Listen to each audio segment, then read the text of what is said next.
ശബരിമല സ്വർണ്ണക്കൊള്ളക്കേസിൽ ഒന്നാം പ്രതി ഉണ്ണികൃഷ്ണൻ പോറ്റിയുടെ ജാമ്യ ഹർജി ഇന്ന് കൊല്ലം വിജിലൻസ് കോടതി പരിഗണിക്കും. ദ്വാരപാലക ശില്പക്കേസിൽ സ്വാഭാവിക ജാമ്യം ലഭിച്ച ഉണ്ണികൃഷ്ണൻ പോറ്റിക്ക് കട്ടളപ്പാളി കേസിലും ജാമ്യം കിട്ടിയാൽ അദ്ദേഹത്തിന് ജയിലിൽ പുറത്തു വരാം. CP സൂര്യഗായത്രി കൊല്ലത്ത് നിന്നും തത്സമയം ചേരുന്നു. Suryagayathri, good morning. പറയൂ, എന്തൊക്കെയായിരിക്കും ഇന്ന് കൊല്ലം വിജിലൻസ് കോടതിയിൽ നടക്കാൻ പോകുന്നത്? സ്വർണ്ണക്കൊള്ള കേസിൽ ഒന്നാം പ്രതിയായിട്ടുള്ള ഉണ്ണികൃഷ്ണൻ പോറ്റിക്ക് ജാമ്യം ലഭിക്കുമോ എന്നുള്ള ചോദ്യം തന്നെയാണ് രാവിലെ സജീവമായിട്ട് നിർത്തുന്നത്.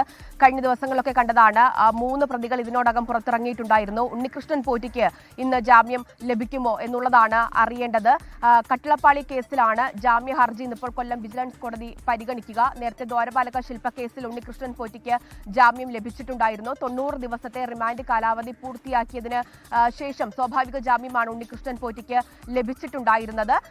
ഈ 90 ദിവസത്തെ റിമാൻഡ് കാലാവധി പൂർത്തിയാക്കിയതിന് പിന്നാലെ സ്വാഭാവിക ജാമ്യത്തിന് ഉണ്ണികൃഷ്ണൻ പോറ്റി കോടതിയിൽ ഹർജി നൽകുകയായിരുന്നു. അതിൽ ഉപാധികളോടെ കൊല്ലം വിജിലൻസ് കോടതി ഉണ്ണികൃഷ്ണൻ പോറ്റിക്ക് ജാമ്യം നൽകി. ഇപ്പോൾ കട്ടളപ്പാളി കേസിലും അത്തരത്തിൽ ജാമ്യം ലഭിക്കുകയാണെങ്കിൽ ഉണ്ണികൃഷ്ണൻ പോറ്റി പുറത്തേക്ക് എന്ന് തന്നെ പറയണം. എന്തായാലും ഇന്നിപ്പോൾ അത്തരത്തിൽ ഉണ്ണികൃഷ്ണൻ പോറ്റിക്ക് പുറത്തേക്ക് ഇറങ്ങാൻ കഴിയുമോ എന്നുള്ളതാണ് അറിയേണ്ടത്.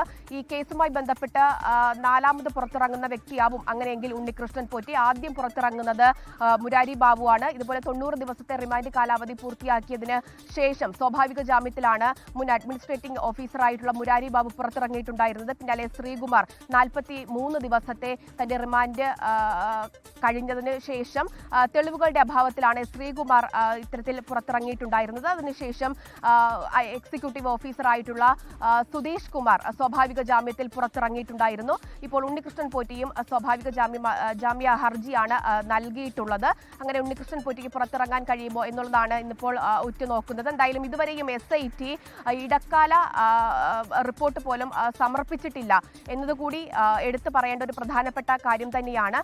നേരത്തെ ഉണ്ണികൃഷ്ണൻ പോറ്റിയുടെ കാര്യത്തിലാണെങ്കിൽ ദ്വാരപാലക ശില്പ കേസിൽ എന്താണോ സാഹചര്യം, അതേ സാഹചര്യം തന്നെയാണ് ഇപ്പോഴും നിലനിൽക്കുന്നത്. അതുകൊണ്ട് കട്ടളപ്പാളി കേസിലേക്ക് വരുമ്പോൾ അത്തരത്തിലൊരു വേർതിരിവ് കോടതിക്ക് കാണിക്കേണ്ട ഒരു സാഹചര്യം നിലനിൽക്കുന്നില്ല. അല്ലെങ്കിൽ ഉണ്ണികൃഷ്ണൻ പോറ്റിക്കെതിരെ അത്രത്തോളം ശക്തമായിട്ടുള്ള വാദം മറുപക്ഷത്ത് ഉയർത്തേണ്ടതായിട്ട് വരും. അത്തരത്തിൽ ഉയർത്തിയില്ല എങ്കിൽ പോറ്റിയും പുറത്തേക്ക് എന്ന് തന്നെ നമുക്ക് പറയേണ്ടതായിട്ട് വരും.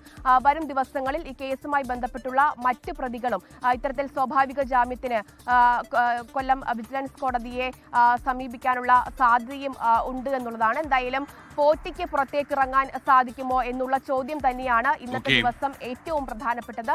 അതെന്തായാലും ഇന്നിപ്പോൾ അതിൽ ഉത്തരവ് കൊല്ലം വിജിലൻസ് കോടതിയിൽ നിന്ന് ഉണ്ടാകും. ലോകത്തെവിടെയായാലും ഏത് സമയത്തും 24 വാർത്തകളും ഓഗ്മെന്റഡ് റിയാലിറ്റി പാക്കേജുകളും എക്സ്പ്ലെയിനറുകളും വിശദമായി കാണാൻ ഞങ്ങളുടെ YouTube ചാനൽ നിങ്ങൾക്ക് സബ്സ്ക്രൈബ് ചെയ്യാം.